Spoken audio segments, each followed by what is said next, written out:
जरा सोचो, तुम एक ऐसी सुरंग में फंस जाओ जहाँ से बाहर निकला ही ना जा सके, फिर चाहे तुम कितनी भी कोशिश क्यों ना कर लो। कुछ ऐसा ही होता है इन लोगों के साथ। कहानी की शुरुआत होती है चाइना के एक पहाड़ी इलाके में, जहाँ एक लड़की लिफ्ट लेकर एक आदमी की कार में जा रही थी। अचानक उसे सीट के नीचे किसी लाश का हाथ दिखाई दिया। ये शरीफ सा दिखने वाला आदमी असल में एक सीरियल किलर है। उसी वक्त उसने कार रोक दी और तेज धार हथियार से लड़की का खून कर दिया। कुछ दिन बाद एक बस कुछ लोगों के साथ उसी रास्ते से जा रही थी। जब रेडियो अनाउंसमेंट हुई कि उस रास्ते पर एक्सीडेंट होने की वजह से आगे जाने की इजाजत नहीं है, फिर ड्राइवर टोनी ने कच्चे रास्ते की ओर बस मोड़ दी। अब बस के सामने एक सुरंग आ गई जहाँ से टोनी पहले कभी नहीं गुजरा था। वो आगे बढ़ने लगा और अचानक सुरंग में एक आदमी उसकी बस के सामने आ गया। इस सुनसान सुरंग में वो अकेला क्या कर रहा था, ये सोचकर सब डर गए, लेकिन वो आदमी एक पैसेंजर बनकर बस में चढ़ गया। ली ने अपने अखबार में देखा कि ये आदमी तो एक वांटेड क्रिमिनल है, लेकिन वो बिना बात खतरा मोल नहीं लेना चाहता था, इसलिए कुछ बोला नहीं। अब चलते चलते पूरे 20 मिनट हो चुके थे,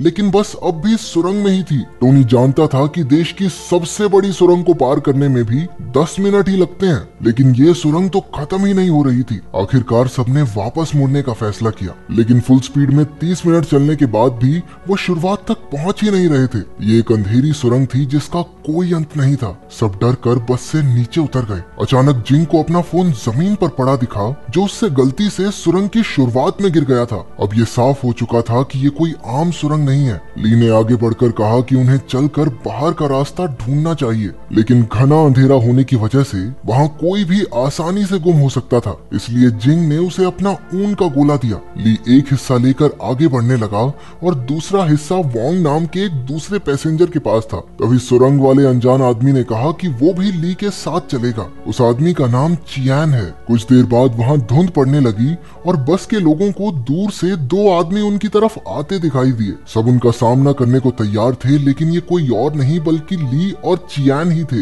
वो सुरंग बिल्कुल सीधी थी, लेकिन फिर भी न जाने कैसे लोग घूमकर एक ही जगह पहुंच जाते थे। अब वो फंस चुके थे, इसलिए ली ने सारी खाने पीने की चीजें सभी लोगों में बांट दी। अब चारों आदमी फिर से रास्ता ढूंढने निकले, जबकि औरतें और बच्चे बस में ही रुक गए। थोड़ी देर बाद जिंग ने देखा कि सिर्फ 30 मिनट में ही उनकी बस पर धूल जम चुकी थी। घबराकर उसने सबको उठाया और बस से बाहर ले आई। उधर चारों आदमी भी एक बार फिर से वहीं पहुंच गए। टोनी ने देखा कि उनका खाना भी एकदम सड़ चुका था। इसका मतलब ये था कि इस भूल भुलैया में समय भी असली दुनिया के मुकाबले ज्यादा तेजी से बढ़ रहा था। उन्होंने बस में देखा तो उन्हें पूरी सुरंग का एक नक्शा दिखाई दिया, जो न जाने कौन वहां पर रखकर चला गया था।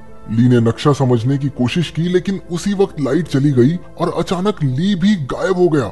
वहाँ खून के निशान थे, जिसका पीछा करते करते सब एक खोखली दीवार तक पहुंच गए। उसे तोड़कर वो एक अजीब से कमरे में पहुंचे, जहां बहुत से गुम हो चुके लोगों की तस्वीरें थी। वहां पूरी जगह का इंजीनियरिंग डायग्राम पड़ा था। उसके मुताबिक यहाँ कुल मिलाकर 6 सुरंगें थी जो आपस में जुड़ी हुई थी। चियान ने हिसाब लगाया कि बाहर निकलने के लिए उन्हें 6 की 6 सुरंगों को पार करना होगा। उसके मुताबिक इसी कमरे में दूसरी सुरंग का रास्ता मिलेगा। कमरे में उन्हें एक अजीब सा कैलेंडर भी मिला, जिस पर सिर्फ 15 जुलाई की ही डेट थी। चियान ने उसे फाड़ दिया और उसके पीछे एक खुफिया दरवाजा मिला। उनके जाने के बाद कमरे के टीवी में एक औरत दिखाई दी, जो एक छोटी सी गुफा में कैद थी। इसके बाद वो सब दूसरी सुरंग में पहुंचे, जहां उन्हें उसी जगह पर अपनी बस मिली। लेकिन बस को देखकर ऐसे लग रहा था मानो वो महीनों से वहां खड़ी हो। बस में उन्हें अचानक से नूडल्स मिल गए, लेकिन टोनी ने बंदूक की नोक पर खाने पर कब्जा कर लिया। क्योंकि यहाँ पर समय बहुत तेजी से बढ़ रहा था, इसलिए सबको बहुत जल्दी भूख लग गई, जिसकी वजह से वो जानवरों की तरह बर्ताव करने लगे। सैरा नाम की एक पैसेंजर, जो पेशे से एक मॉडल थी, खाने के लिए टोनी के साथ जिस्मानी संबंध बनाने को तैयार हो जाती है। वैंग ने चुपके से एक नूडल्स का पैकेट चुरा लिया, लेकिन टोनी ने उसी वक्त उस पर हमला कर दिया। अंधेरे में अचानक से कोई पीछे से टोनी का खून कर देता है और बाकी सब बस देखते ही रह गए। वोंग की नजर बस के नीचे एक गटर के ढक्कन पर पड़ी। उसके अंदर जाने पर वो सभी एक और अजीबोगरीब कमरे में पहुंच गए। इस बार टीवी पर वो लड़की धीरे धीरे गुफा में डूब रही थी। ग्रुप को एक बार फिर वही कैलेंडर दिखा, जिसके पीछे एक और खुफिया दरवाजा था। उसे पार करके अब वो तीसरी सुरंग तक पहुंच गए थे। ये सुरंग पहले से बहुत अंधेरी और सुनसान थी। यहाँ भी बस मौजूद थी, लेकिन उसमें सांप भर चुके थे, मानो बस वहाँ सालों से खड़ी हो। अचानक वैंग ने बंदूक निकाल ली और कहने लगा कि जब जब कोई मरा है, उन्हें खुफिया रास्ता मिला है। इसलिए यहाँ से सही सलामत बाहर निकलने के लिए अगर उसे उन सबकी जान भी लेनी पड़े तो वो ले लेगा। उसने जिंग के हाथ से चियान के कंधे पर गोली चलवा दी। उसने उनके साथ आए दोनों बच्चों को कमरे में ले जाकर पीटना शुरू कर दिया और फैंग को गोलियों से भून दिया। उसने सैरा को भी गला दबाकर मारने की कोशिश की, लेकिन उससे पहले ही किसी ने पीछे से आकर उसका काम तमाम कर दिया। उसकी मौत के बाद अब उन लोगों को एक और खुफिया रास्ता मिला जो चौथी सुरंग में खुलता था। तभी जिंग नाम की वो औरत जो प्रेग्नेंट थी, उसकी डिलीवरी का समय आ गया और सैरा और चियान मिलकर बस की तलाशी लेने लगे।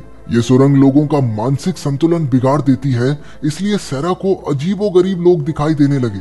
डर कर वो बस से बाहर भागी, लेकिन उसके चारों ओर लाशें ही लाशें थी।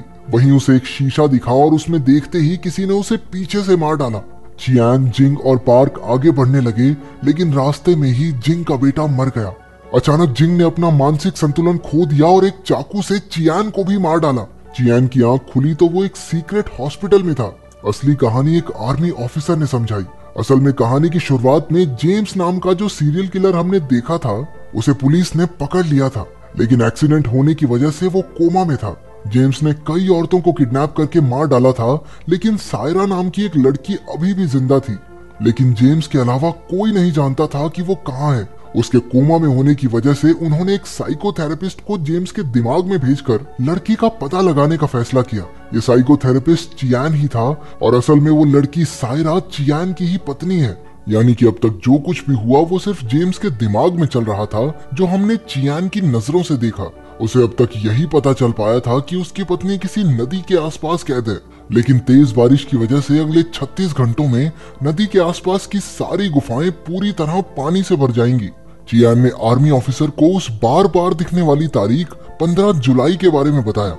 ऑफिसर ने कहा कि इसी दिन जेम्स के माँ बाप की मौत हो गई थी। उसकी माँ का एक ड्राइवर के साथ चक्कर था, जिसका पता उसके बाप को चल गया था। उसकी माँ ने अपने पति को मारकर अपनी भी जान दे दी थी।